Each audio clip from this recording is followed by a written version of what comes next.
So I don't get paid for this, but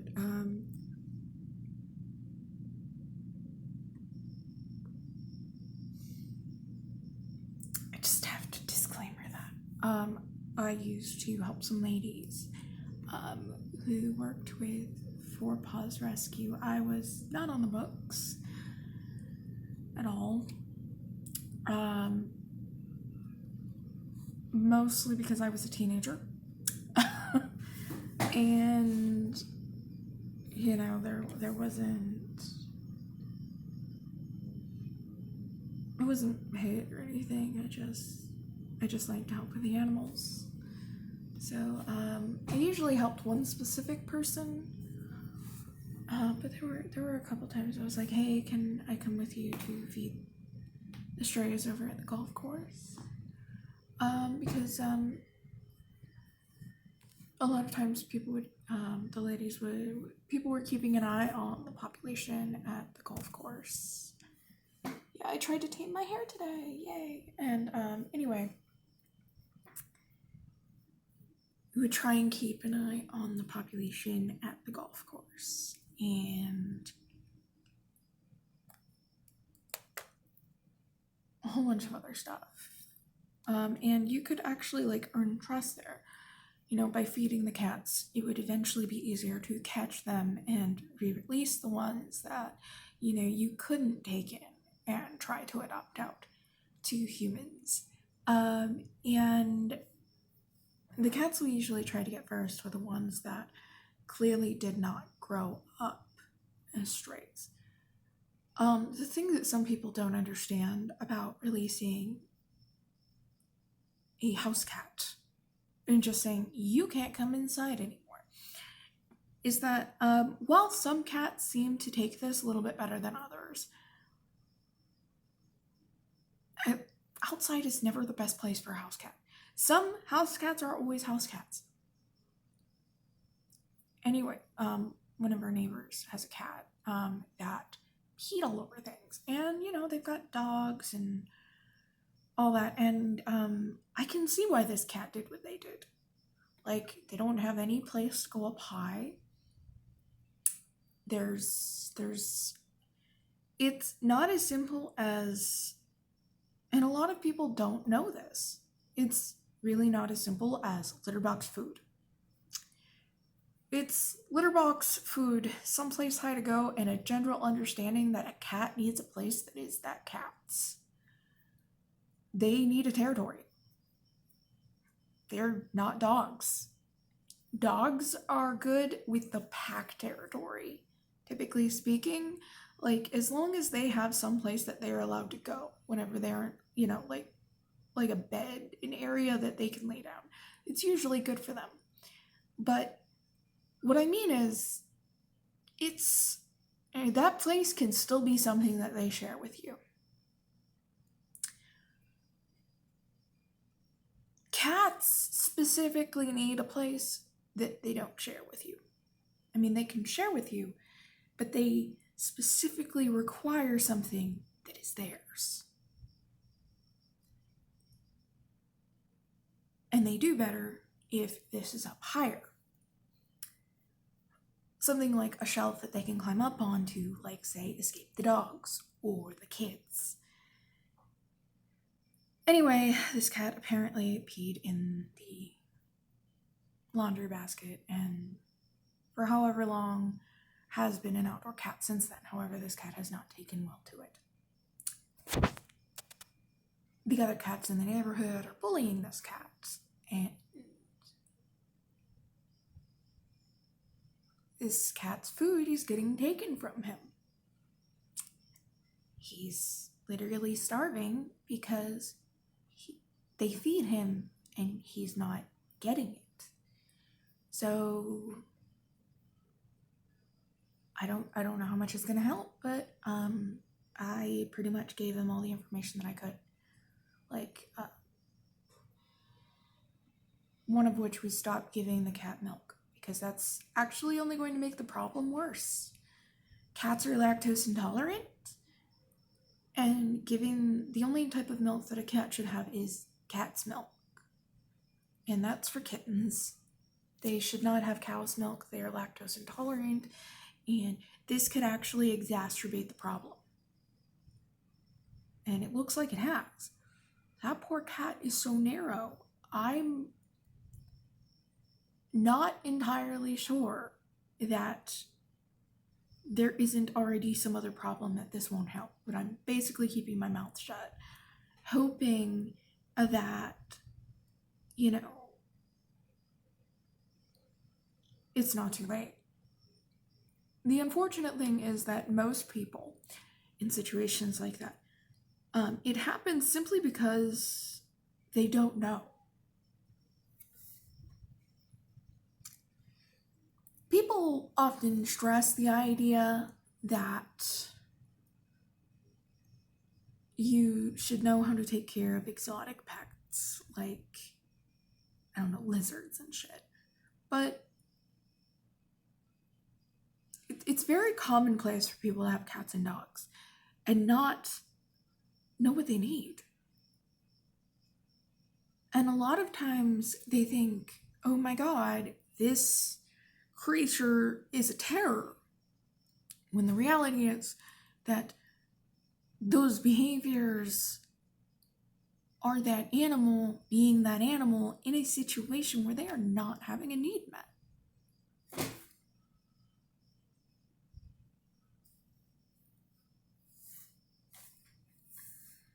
They need their needs met. And yes, there are situations where even with all of their needs met, a cat may or a dog may do something. But usually that's still part of another problem. You still have to set boundaries. Be that with a clicker or a spray bottle. Usually it's not really a problem though, if you do things right from the beginning. If you already end up with a situation though, sometimes it takes an adjustment. Honestly, the best thing that they could do for that cat is bring it inside or take it to a shelter as a stray or something. But I'm going to try and help, and I'm not going to videotape it, and I'm not even going to say who they are.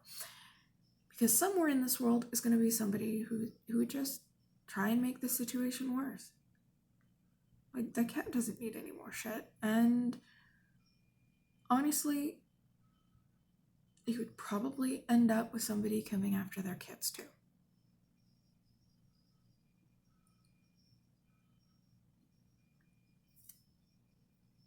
And I'm not about that. Everybody else is fine, other than there being a puppy that keeps on peeing, and they clean it up, and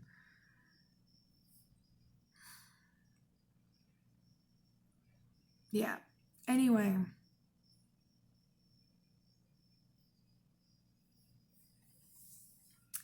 sometimes people think that all they need to do is just put down puppy pads and that they'll just magically teach themselves, but no. There are actually techniques. Some dogs do seem to just kind of pick it up, but not puppies. Not without that positive reinforcement. And whenever you tell a dog or a cat no, you need to deepen your voice. You need to, there's a certain pitch where even a dog who is not normally told no will understand that they are being told no. Because it's the sort of thing that dogs do to each other. Like, no. And then you raise your pitch whenever you're praising them.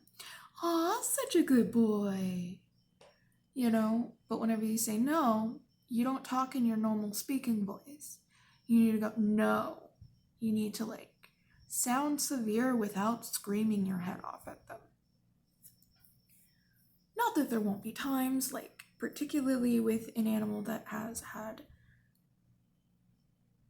a lot going on, that you won't feel like screaming your head off. But a puppy, no. A dog that has literally never been abused a day in their life, no. Usually it doesn't get to that point. Unless there's a whole house full of animals doing stuff, but no. I mean, obviously there can be other factors, but in a typical situation that works. It's just a thing. It's something that you can default to if there's no training for them to recognize other things, like a clicker. I am way too emotionally invested in this poor cat. It's not even my cat. But I guess just part of me feels like it was something I held on to in my teen years. You know, in the later part of my teens, whenever I actually had the freedom to go out and do stuff like that, even if my grandmother still had to know where I was at all times, who I was with, and yeah, there was many times that her calling me every 5 minutes, you know, and it wasn't a worry issue. My grandmother was just controlling as hell. And she was infinitely paranoid that I would tell somebody what she did to me. So yeah, there was also that. Anyway, I tried to tame my hair today and make it not a frizzy curly mess. That is also somewhat not. It's weird. My hair is weird. Mostly because of hair training, trying to make it straight for most of my life. But yeah, so I put it up, and now it's not the big frizz ball that it was earlier. Funny thing is that my second cousin that I was talking to actually asked me if I went to the salon today. Whenever I showed her the frizzy mess, and I'm like, people go to salons to get it to look like that? Who knew? It's not what I was going for. No. Anyway, yeah. I'm basically just trying to diffuse my emotions right now, because it would do me no good to blame them, because literally they don't know. And they are doing their best about it, without knowing. So being angry doesn't, or blaming anyone or judging doesn't help. So just giving the information that I can, and since they use dry food, I'm going to take over a can of food. I have permission to do so in the morning, and I'm going to try and get him to eat that and try and get some meat on his bones. Like, it's just one of those things, and I wanted to put this out there, you know.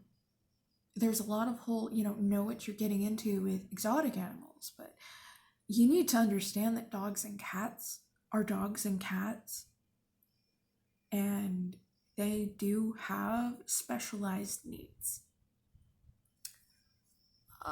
And a lot of and it seems very common that people don't even know what those needs are. And there are actually different breeds, different combinations. Like, both of our cats, we're pretty sure that they're mutts, as far as cats go. I mean, there's no pedigree here whatsoever. But, like, you have to be able to, like, recognize in the behavior of your cat, is this a high energy cat? Or is this a lay in the sun cat? We have one of each of those. Lucky is high energy. Yeah, you can tell that I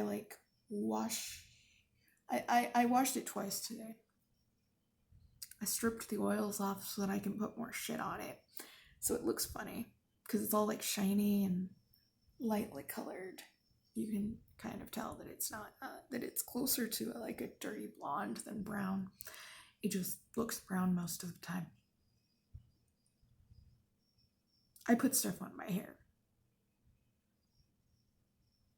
That's why. So,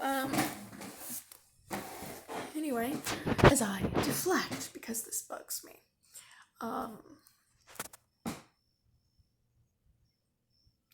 there's nothing that I can really do except for do that. I mean, poor cat would probably be traumatized, and I wouldn't really want to call anything corrupt down on the family either. And yes, it is corrupt, and also that poor cat would probably end up put down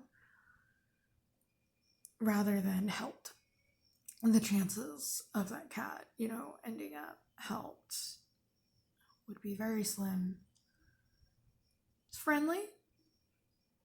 I could honestly see, that sort of thing, but like there are so many cats that a friendly cat that needs a little bit of care may not get that care. They are more likely to be put down.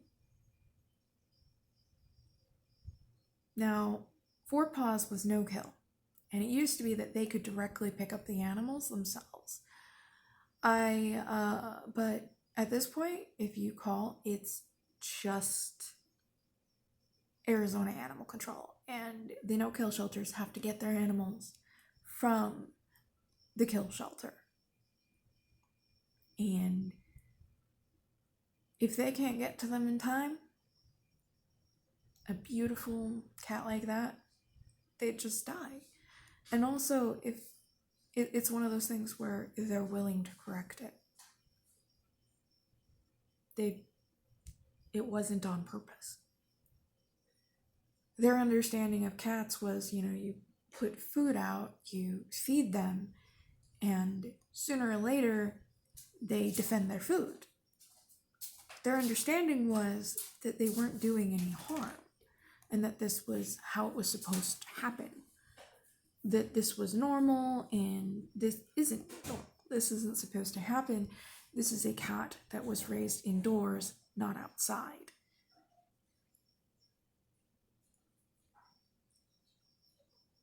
Some of the behaviors that cats learn are learned, just like any other animal. A dog that was raised inside exclusively would have trouble outside. They would have trouble if you just one day release them out there. Some may take to that better than others, but there is always the one that just sort of ends up bulldozed over. And that is what's happening here with the cat. Because it happens with cats too, especially the toms.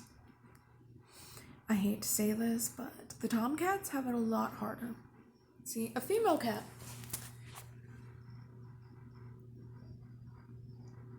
can live in a territory, and it works a bit differently for the female cats.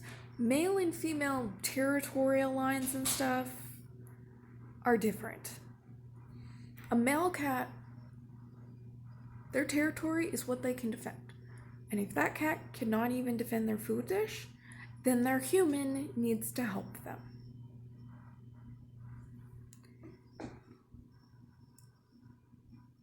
Because they will die. Female cats have more leeway because all the toms want to make kittens.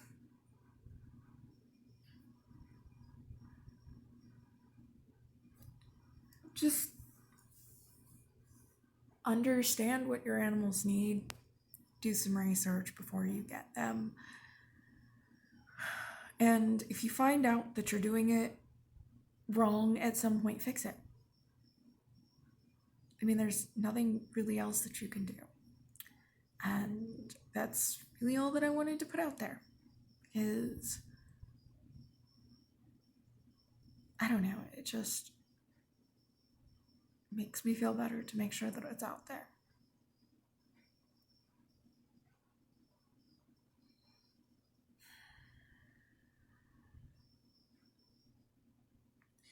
Sometimes things happen not because people are malicious, but because they're ignorant, and ignorance can be fixed.